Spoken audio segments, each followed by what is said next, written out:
wonderfully talented designers that I'm honored to share the stage with. Please join me in welcoming Becca Casey, Kirsten Blazek, and MILIEU.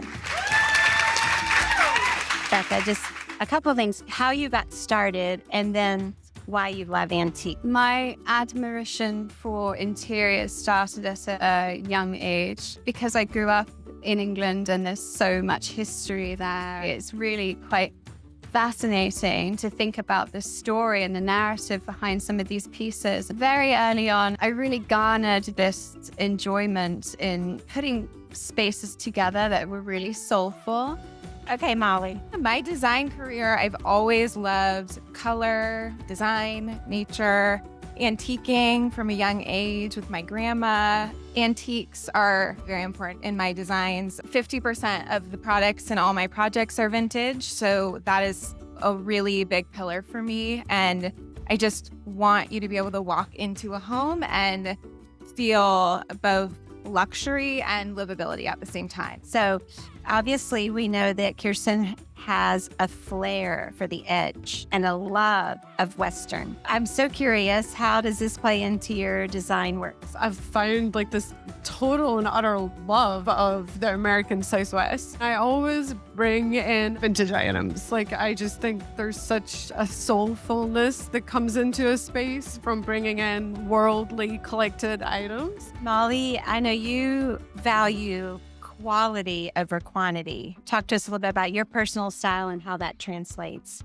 Every piece that I'm going to be sourcing for your house, there's going to be maybe one incredible statement vintage light in your entire great room versus 8 lights that, are all going to come to the same price. But because I want that one piece to be a statement piece, I want you to go in there and feel something different. And I really feel like that's what I try and do in my designs.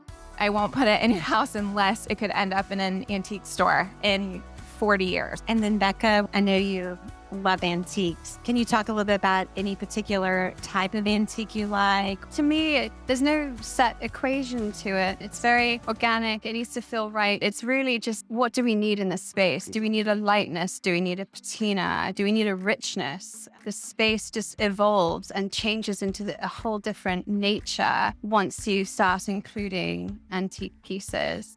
What are your top sourcing strategies? Intuition, that's a huge one, right? Seeing a piece, having it speak to you, and then be thinking of a particular client that you think would resonate with that piece.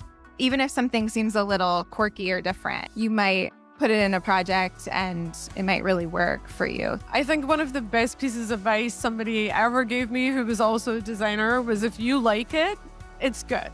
You have certain tastes or certain interests. So I would say come with intention, focus on what it is that you need most. And if you see other things when you're out there, then great. But if it's overwhelming for you to walk in somewhere like the Big Red Barn and be like, really think about what you're here for and hone in on that. I think to me, it comes down to discernment, what you're gravitating towards and what feels right. I might be thinking of this piece for one client, but in actuality, I can use it somewhere else. So as long as I know it's true to my sort of ethos and my own design form, then I feel good about it. Well, we hope that you all will continue shopping Round Top, and thank you for these lovely ladies. It's really been wonderful getting to know you. So that wraps us up, and thanks again. Thank you.